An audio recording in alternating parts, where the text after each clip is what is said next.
حبیب کبریا تم ہو۔ کل ہے مارنے کی، میں مرنے کے لیے تیار ہوں، لیکن شرط یہ ہے کہ تو سارے لوگوں کو ایک میدان میں جمع کر اور مجھ کو ایک درخت سے لٹکا دے، سولی دے دے مجھ کو، اور پھر میرے ترکش سے ایک تیر نکال اور اس پر یہ پڑھ کر بسم اللہ رب الغلام، یعنی اللہ کے نام سے جو اس لڑکے کا رب ہے، یہ پڑھ کر تیر مار اور میں مر جاؤں گا۔ چنانچہ لوگوں کو جمع کیا گیا۔ اچھا، بچے کے دل میں یہ بات تھی، جو لڑکا تھا اس کی عمر کے بارے میں پتہ نہیں کتنا تھا، یعنی کتنی عمر تھی۔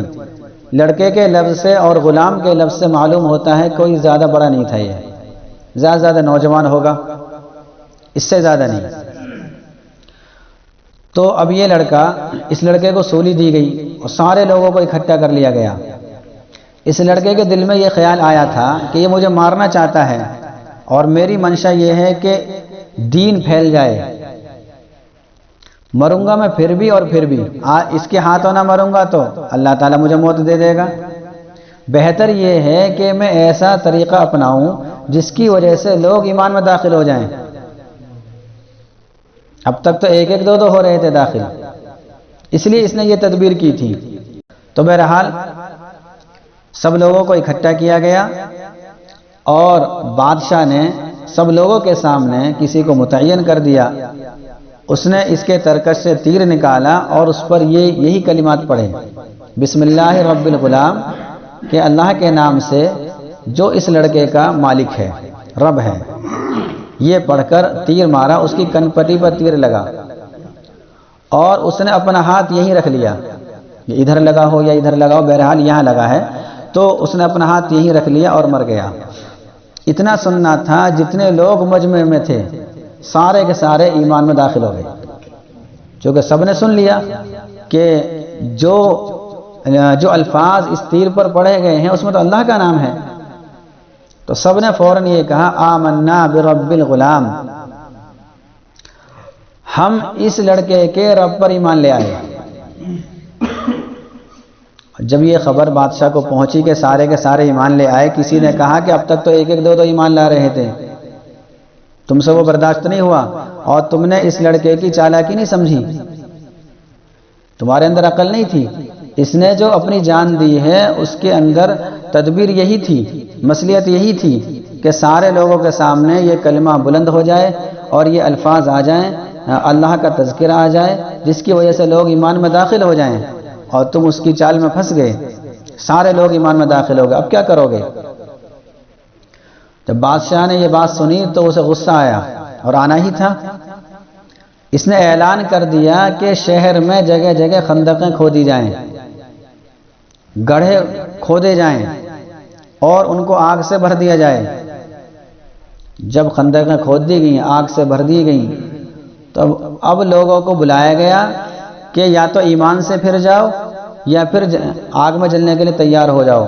تو ایک بھی ایسا نہیں تھا جو ایمان سے پھرا ہو، ایک ایک کر کے سارے کے سارے آگ کی نظر ہو گئے۔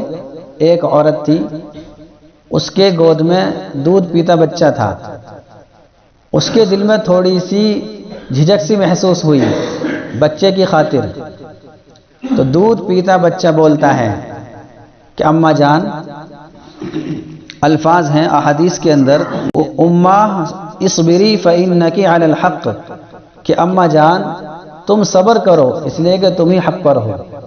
اتنا سننا تھا، اس ماں نے بھی چھلانگ لگا دی۔ تو ایک بھی ایمان سے نہیں پھرا۔ اب یہ لڑکا تو مر گیا۔ حضرت عمر رضی اللہ تعالی عنہ کے دور خلافت میں کھدائی کا کام چل رہا تھا۔ یہ بچہ جہاں سے کھدائی کا کام چل رہا تھا، اس بچے کی لاش ملی، اس کا ہاتھ یہیں تھا کن پٹی پر۔ کسی نے اس کا ہاتھ ہٹایا تو خون نکل پڑا، اور جیسے ہاتھ چھوڑا تو فوراً اپنے آپ یہیں لگ گیا اور خون بند ہو گیا۔ حضرت عمر رضی اللہ تعالی عنہ کو یہ اطلاع دی گئی تو حضرت عمر رضی اللہ تعالی عنہ نے یہ کہلوایا کہ جیسے اللہ تعالیٰ نے اس کو اب تک چھپائے رکھا ہے ایسے ہی اس کو اب بھی چھپا دو۔ اور اس کے ہاتھ میں ایک انگوٹھی تھی جس پر لکھ رہا تھا ربی اللہ، کہ میرا رب اللہ ہے۔ تو بہرحال اللہ تعالیٰ نے یہ واقعہ اس صورت کے اندر سنایا ہے، اور اس میں یہی بتایا گیا ہے کہ جب ایمان لائیں گے تو حالات آئیں گے۔ اگلی آیت میں ان کا جرم بھی بتا دیا کہ یہ جو خندق والے تھے، خندق کھود کر لوگوں کو آگ میں ڈال رہے ہیں اور وہیں ارد گرد بیٹھے ہوئے ہیں اور ان کا مزہ بھی لے رہے ہیں، ترس نہیں آ رہا بالکل بھی، ایک ایک آدمی کو آگ میں ڈال رہے ہیں اور خوش ہو رہے ہیں، یعنی ظلم و ستم کرنے کے بعد مستی سوجھ رہی ہے۔ اذ ہم علیہا قعود، جبکہ وہ لوگ آگ کے ارد گرد بیٹھے ہوئے تھے اور خوشی خوشی دیکھ بھی رہے تھے ماجرا کہ مسلمانوں کے ساتھ کیا ہو رہا ہے، ایمان والوں کے ساتھ کیا ہو رہا ہے۔ یعنی اس وقت کا جو ایمان تھا وہ عیسائی مذہب تھا، تو ان لوگوں کے ساتھ کیا ہو رہا ہے۔ اور ان کا جرم کیا تھا؟ وما نقموا منہم، ان کا جرم صرف اتنا تھا یہ اللہ کو مانتے تھے اور کوئی جرم نہیں تھا۔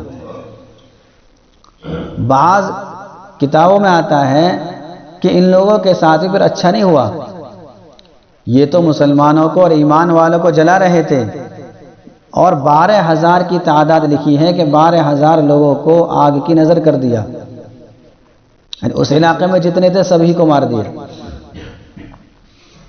اب اللہ کا کرنا یہ ہوا کہ وہ آگ خندق سے پھیلی، چونکہ یہ تو ارد گرد بیٹھے ہوئے تھے، وہ آگ پھیلی اور پھیلنے کے بعد ان کو بھی لپیٹے میں لے لیا، تو یہ بھی سارے کے سارے مر گئے۔